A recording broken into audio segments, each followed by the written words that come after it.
And in my small part of our office, it's open plan, but in sort of one area, there's myself.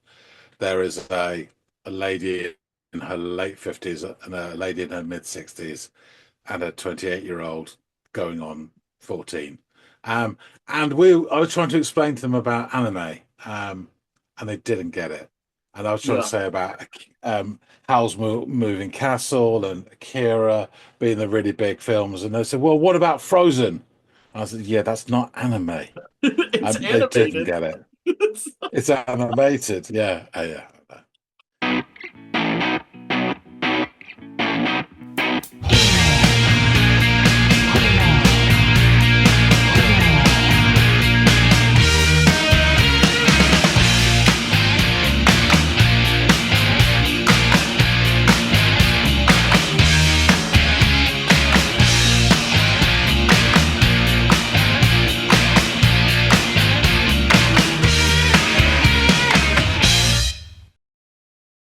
Hey, everybody, and welcome to another episode of The Audiophiles, you bastard. My name's John. His name is Andy. Oh, well, it's ever so funny because I don't think you're special. I don't think you're cool. You just probably overeat. But under the lights, you look beautiful. More on that later. But Andy, you got a track for us to listen to. What do you got? I do. And I feel like that was for me, so thank you. Um I have All right, a don't fucking spoil it. I have a track by an interesting young lady. Her name is Mads Buckley. Have you ever heard of her before? No, I haven't. But it sounds like a character from like 1940s comic. Mads Buckley, the plucky reporter. Yes, yeah, it does actually. Now that I think about it, well, she's not that. She is a pretty talented young musician, and the track by her that I'd like you to check out is one called "The Red Means I Love You." So, uh, got everything you need from me. Go off, give this thing a go, and come back and let us all know what you've made of it. Unusual. They say strange fascination, infatuation, a lunatic.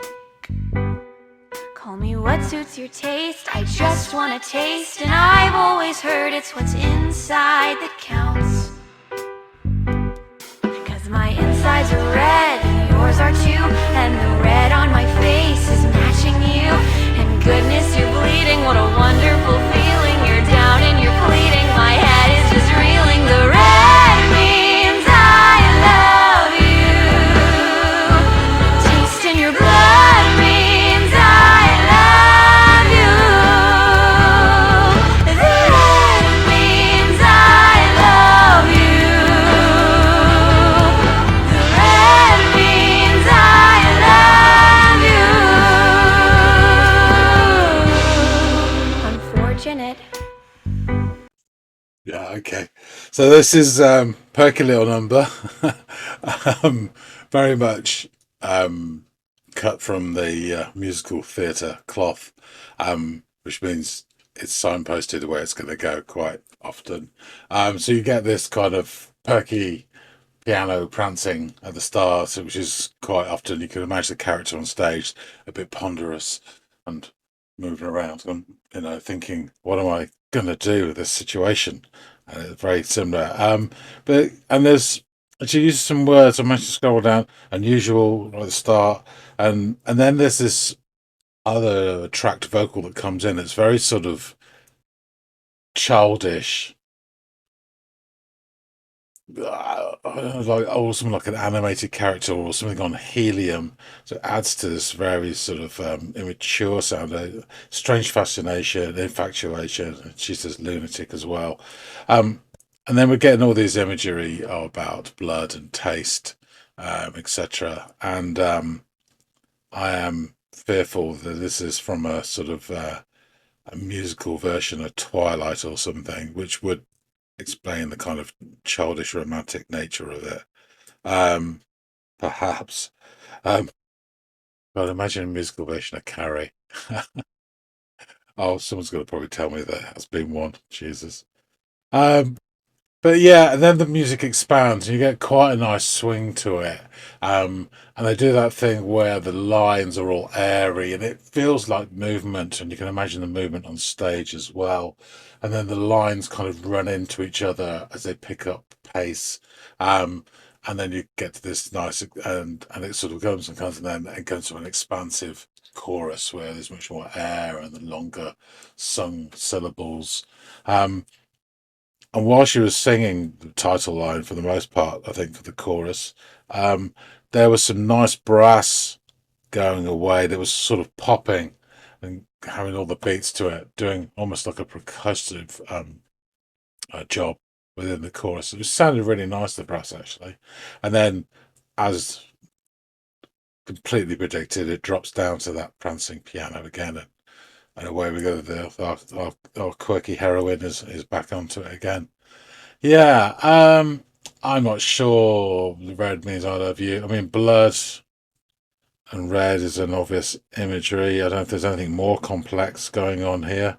There's loads of things that red and even blood can actually symbolize, birth and death, and all sorts of things in between. Let's see how it goes. They say such a shame I turned out this way, a maniac.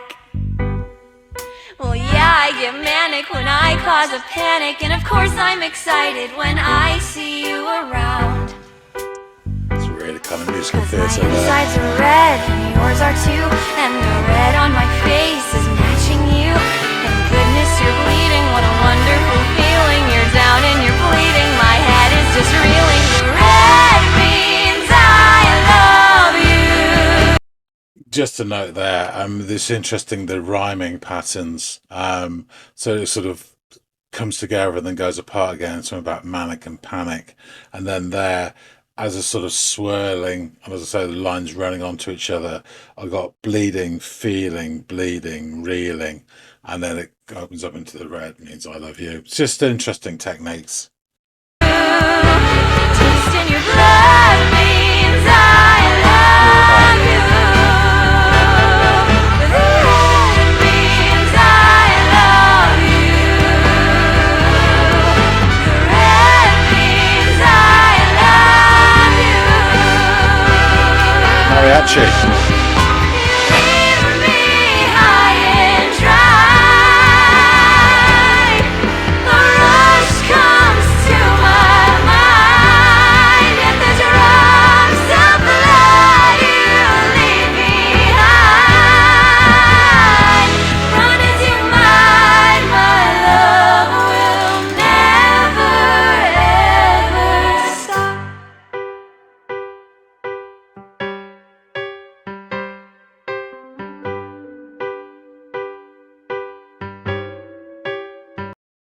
All right, just to pick up on that. So that second chorus, more brass. I felt it was almost like a mariachi band had come to play in the right channel. So that sounded really. I enjoyed that a lot.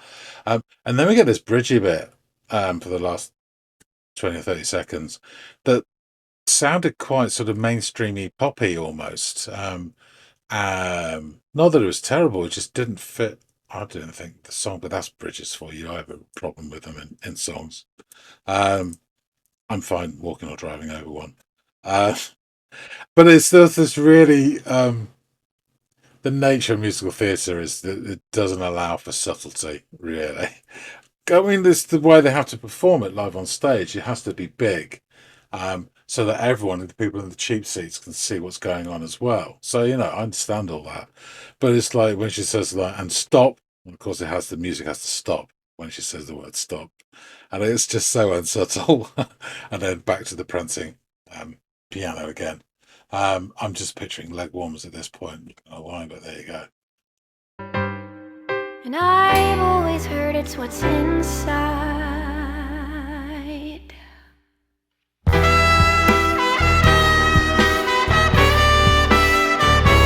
It's nice.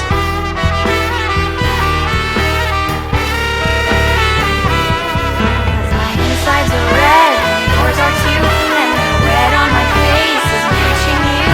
And goodness, you're bleeding, what a wonderful feeling. You're down and you're bleeding, my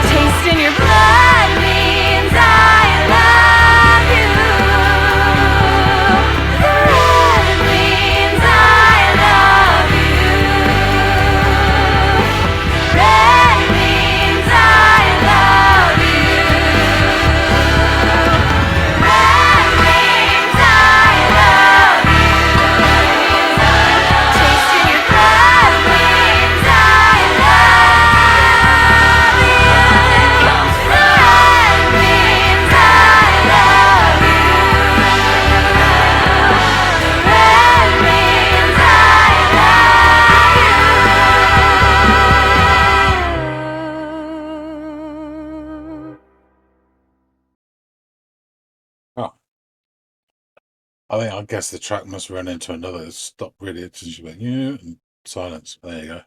Um, yeah, you get that thing in musicals where the thematically they have to repeat the title line at the end about 40 times. So that's what we got. That break off the bridge where the trumpet came back in was the best bit for me. Really liked it. Um, yeah, in terms of how it goes, it is not for me this sort of music at all. Nah. But it was well done. Interesting sort of themes to it. I'm not sure. I feel like I'm missing something. There's a story behind this, um, which I don't know about, which is fair enough. Um, please not let it be Twilight or anything like that. Jesus, Andy wouldn't be that. He wouldn't pick a song about something as crass as that. Um, yeah. Anyway, we have to discover more. So let's go back and chop it up with Andy. All right, so you're back. What did you make of this track by Mads Buckley, John? A P little number, heavily seeded from that old Hessian sack that we like to call musical theatre. Yeah, had a particular flavour to it. So at the start, we find our heroine in that classic ponderous narrative accompanied by a prancing piano. Um, I think I said in the reaction somewhere. I pictured leg warmers for some reason. But yeah, so she starts singing immediately, and there's a bit of double tracking on the vocal of certain words or parts of the line with this second voice that's sounds almost like an animated character or helium or something, but it gives her quite a childish tone. She says unusual, strange fascination, infatuation, lunatic. Um, I'm picking up some of the words here. It's just interesting. And she mentions that she wants a taste, um, and what's on the inside was what counts. And I start to fear that this is from a musical version of Twilight. Um, it would account for the sort of blood imagery mixed with kind of semi-juvenile romantic nudging, a sort of rom-com version of Carrie, perhaps. And then someone's going to tell me that that probably did actually happen. Oh my God, because they make bloody musicals about anything now, don't they? But anyway, the music now expands as you start singing the next line, and you actually get a bit of sort of swing to it, and it adds to the swinging nature of the lines. Um, I found this with the song. Because of the nature of the music, but picturing it being performed on a stage and the members of the cast moving around at certain times to the different parts of the song. It's almost like a blueprint in the style, the way it is. It's just interesting. So she mentions the she goes on. So sorry. Yeah. So yeah, with this swing to the lines, does that technique as well where they're sort of sweeping lines, but then they start to run into each other. And as they do so, it creates this sort of picking up a speed, and you can picture the cast scuttling around. Um, and it gets tighter and tighter and quicker, and it's overlapping until you then breaks out into the chorus, which is um, more sort of spread out. And she repeats, the red means I love you, um, a few times. And is joined by some brass behind it, which is popping rhythmically and almost acting as percussion or the beats to it, which is really nice. But behind these expansive vocals, um, we go back to the verse structure again, and it's interesting. I'm picking up the words. I'm not retaining the words though, but I'm interesting the rhyming structure to it. So it goes not like a sort of A B or even A B B A, but there's rhymes within the lines that then expand out. So again, it sort of that indicates pace as well. So the bit where she's going about manic and panic and blah blah blah blah, and then we get towards again that bit where the lines run into each other and the sort of the way it's delivered is not hurried, but it's got a bit of zip to it. Hmm. And the rhymes there, I could tell you the words in between. It goes bleeding, feeling, bleeding, reeling. Again, it's just quicker and quicker, and then bang, back into the big expansive chorus. And this time, I think on the second chorus, I hear more brass than before, sort of roostering away in the right channel. Sound is really good actually. It was almost at this point I was thinking it's almost mariachi like, and I have a bit of a fondness for those guys in them sombreros. Um, then just before the 2 minute mark, it sort of at the end of the second course, it changes into this bridge section, which sounds quite mainstream poppy as she declares, "You leave me high and dry." And it's odd because um, there's nothing wrong with the bridge, but I felt it just a little bit jarring, like it didn't fit with the other parts of the song, which were clearly really kind of musical theatre, narrative driven. And this sounded like it's more of a standard, poppy, I don't know, Taylor Swift or whatever type thing. Nothing wrong with it. It was just weird, and it's so strange that something that's normal made me feel weird because the other stuff was more stylized. It's just Yes. interesting. I mean, people always put bridges in. I've told you before my opinion of bridges that Yeah. 98% of them are shit. So there you go. And as you expect, it all kind of slowly dries up musically, and then we get this much signal breakdown to just the piano again, and it's again, I said reaction. It's like this sort of musical theatre style that subtlety doesn't come into it. It is part of the way it's delivered, and there's a reason for it. I understand Mhm. that, but she says the word stop, and of course it all stops. I know because it has to. So yeah, we're just going to go back to just that piano, which sounds nice, and just something about I've always heard it's what's inside, and then back comes the mariachi band, but center stage this time. That trumpet is blasting. Um, and that's probably the high point for me of this song. I really enjoyed that trumpet, and there's a little bit of rasp to the end of a couple of lines. Get a bit of sass to it as well. Yeah, And then we go yeah, back into the chorus, which is bigger now, and I think there's extra backing vocal lines. There seemed like there was more to it. And in the best musical tradition, the title line gets sung about 30 times. Fucking Gilbert Sullivan. Um, but then it drops down to an abrupt end at the end. And I guess because the way the video stopped, I guess this kind of runs into another track song because it really just fell off a cliff. yeah, Um, in terms of the elements to this, she had a decent voice. Yeah, really good actually. yeah, The piano was nice sounding. All the brass parts were great. However, this performative nature of this musical theatre, as I say, doesn't have much time for subtlety. But it has to be, I understand it, it has to be big enough to be seen and enjoyed by people who are, yes, so yeah, that's why they do it. And I totally understand. And this is obviously what we're hearing here isn't a live theatre setting. Um, but I'm guessing if I was the kind of person who would go and see something like this on stage, that I would be blown away. However, I'm not. So, yes. it's not really my cup of tea, as you full well knew when you put this to me. But in terms of like a sort of theatrical sort of piece, this was much more digestible to me Yeah.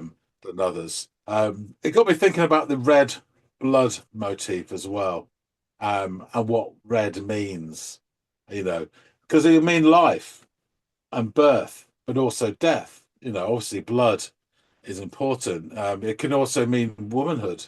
Mm, Um, danger, heat, anger, passion, love and romance, energy, the political left, communism, prosperity in Asia, the lucky red colour, prostitution, the wife of Bath stockings, and certain football teams. Um, some are absolute scum though, so we won't mention those. So yeah, it's really interesting. I was wondering, like, of all the colours have their meanings, and this made me think of, your band with all their colour spectrum. yeah, the Deer Hunter. Deer Hunter, yeah. Um, and the meanings of colors. And does red have the most meanings or symbols or associations? I'm wondering. It probably does. Yeah, I would think White, so. white and black will probably be pretty I close was going to say behind. outside of white and black, red is probably Yeah, the most symbolic or has the most symbols to yeah, it. yeah. You know, It's interesting. Anyway, yeah, so yeah, quite the kaleidoscope there. I mean, in terms of what was done, um, impressively done. I feel like this reaction. I feel like there's a story here that I'm not, you know, part of. I don't. Like I walked halfway through a joke because it's quite an Mhm. interesting thing about the red, and it's gone about blood and taste. I said I really hope it isn't some sort of vampire Twilight romance thing because that's really crass. And I'm sure you wouldn't pick anything that had that. So please tell us all about it. Yeah. It's not. Well, it's funny. It is tied to something more than itself, but it isn't something as well. I guess this is all a matter of opinion. But it isn't something that you and I would consider as vapid as like a Twilight saga or something like that. So, Just yeah, that, sorry, I have to interject here and get my my bile out here for just a second. Um, this whole sort of teenage thing about, romantically linking the image of fucking vampires and Robert Pattinson and all that bullshit to appeal to them. Oh, it makes my blood boil. But anyway, I won't say anymore. well, to be fair, long before that shit series of films came out 10 years ago or whatever, the vampire has always been the most sexualized of the monsters and has always been sort of a not only a threat but an attractive, alluring, mysterious figure. So I think, I mean, talking about symbolism and all that stuff, I think, the vampires always kind of stood for that. You know what I mean? So, but you're right. That fucking those movies are awful. So, yeah, if this was tied to that in any way, shape, or form, I wouldn't have brought it to the table at all. I would have ran from it. But to be fair, what it is tied to is something that I have no emotional connection to, and to be honest, didn't even know it was connected to it until I looked into the song a little bit more. I just like the arrangement of the horns in this, the sort of like playfulness and charm of the piano touches. Her voice, I think, is really I don't know, it teeters between this like innocence at points and also as like as you listen to it more and more, this feigned innocence, like there's something more behind that, like almost like it's trying to draw you in as like a cover for something else.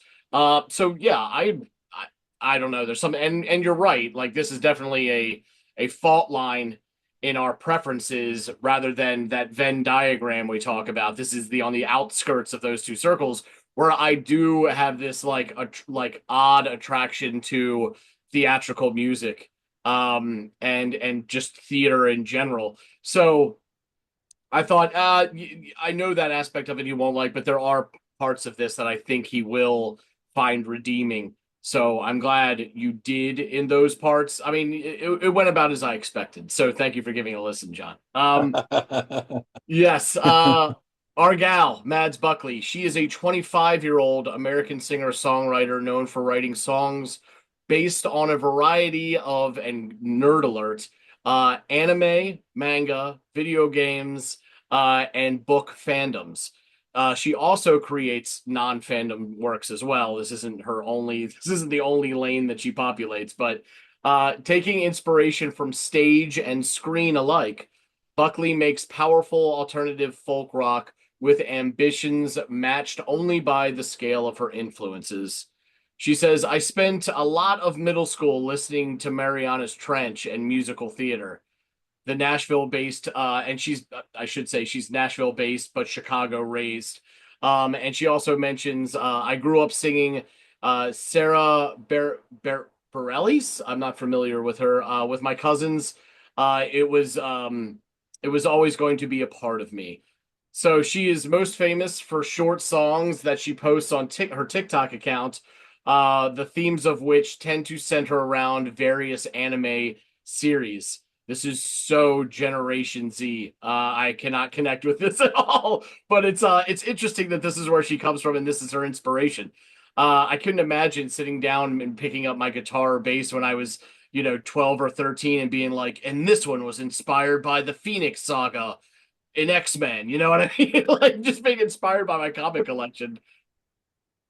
Just to interject here, just that's so funny because we had a discussion at work, and in my small part of our office, it's open plan, but in sort of one area, there's myself. There is a lady in her late 50s and a lady in her mid 60s and a 28-year-old going on 14. Um, and I was trying to explain to them about anime, and they didn't get it. And I was trying to Yeah. say about Howl's Moving Castle and Akira being the really big films, and they said, "Well, what about Frozen?" I said, "Yeah, that's not anime." It's They didn't animated. get it. It's animated, yeah, yeah. Anyway, it's just Oh God. hilarious, and God I'm bless no them. aficionado, but yeah, it's just really funny. That's hilarious. Um, Buckley has written fan songs for a wide range of fandoms, including Six of Crowns, Full Metal Alchemist, Genshin Impact, and Right. My Hero Academia. To date, she has released 5 albums: 2017's Too Afraid to Say It, 2018's The Strings That Tie Us Together, 2021's It Started with Hey. Sunset on Somerville was released the next year, and her 2023 album My Love Is Sick. Her 2022 release, Sunset on Somerville, is a concept album inspired by characters from My Hero Academia, a Japanese manga series written and illustrated by Kohi Horikoshi. Forgive me if I mispronounced that. I gave it my best effort. This contains her most popular songs. The Red Means I Love You, which we just listened to, which is about Himoko Toga, and Brother about Dabi, both of which circulated widely outside of fan spaces. The inspiration, Himiko Toga, is a major antagonist in the manga anime series My Hero Academia, and she's affiliated with the League of Villains, a member of the organization's Vanguard Action Squad. She is a suspect on the run for several murders, all of which involve draining of the blood of her victims. So that explains all the allusions to blood and red and so forth. Um, Most of her full length songs avoid mentions of names and scenarios specific to their source material, which has allowed her music to flourish outside their specific fandoms. That makes sense. On her most recent full length album, My Love Is Sick, the Berklee College of Music graduate, according to her website, once again eschews the trends following her own musical arrow while expanding both her sonic and emotional palettes. And I got to say, good for you, Miss Buckley. It's probably good that you write an album that isn't completely inspired by anime works. Obviously, it's worked out for you, but it's good to kind of spread your wings. And it sounds like that's what she's done on that most recent album. The follow up to her Sunset and Somerville album sees Buckley explore the complicated struggles of loving someone while fighting yourself and the skeletons in your own closet. Of the album, Buckley would say, while the vast majority of these songs are not about me directly, they still carry the pain, the fear, and the joy that comes with accepting myself as I am 23 years in and a queer person learning to love. So let's jump into these really interesting lyrics. Unusual. They say strange fascination, infatuation, a lunatic. Call me what suits your taste. I just want to taste. And I've always heard it's what's inside that counts. Because my insides are red and yours are too. And the red on my face is matching you. And goodness, you're bleeding. What a wonderful feeling. You're down and you're pleading. My head is just reeling. The red means I love you. Tasting your blood means I love you. The red means I love you. The red means I love you. Unfortunate. They say such a shame I turned out this way, a maniac. Well, yeah, I get maniac when I cause a panic. And of course, I'm excited when I see you around because my insides are red and yours are too. And the red on my face is matching you. And goodness, you're bleeding. What a wonderful feeling. You're down and you're pleading. My head is just reeling. The red means I love you. Tasting your blood means I love you. The red means I love you. The red means I love you. Here's this bridge that you loved so much. You leave me high and dry. A rush comes to my mind. At the drops of blood you leave behind, run as you might, my love will never, ever stop.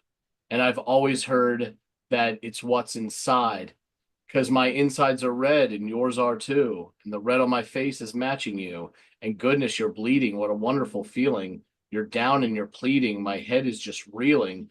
The red means I love you. Tasting your blood means I love you. The red means I love you. The red means I love you. The red means I love you. Tasting your blood means I love you. The red means I love you. The red means I love you. So yeah, I'm not at all familiar with the anime that inspired this track. And as was her goal, I don't think you need to be to find the song enjoyable. If Mm. this genre is your cup of tea, of course.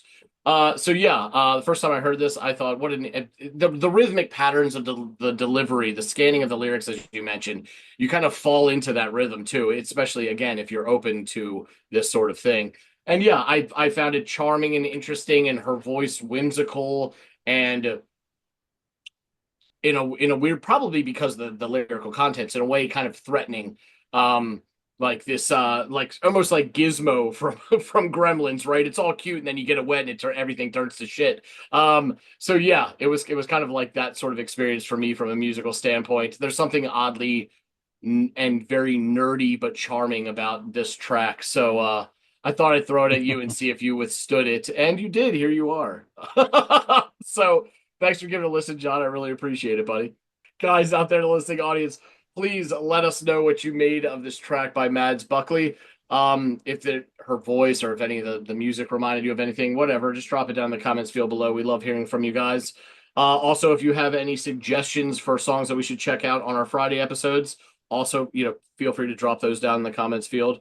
We are always accepting applications and adding them to our ever-growing list.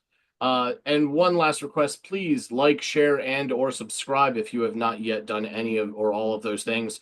Really do appreciate it. Really helps us out here at the channel with the algorithm. Doesn't cost you anything but a couple seconds of your time. And it goes to a good cause, which is propping up our channel and our ego. So thank you very much.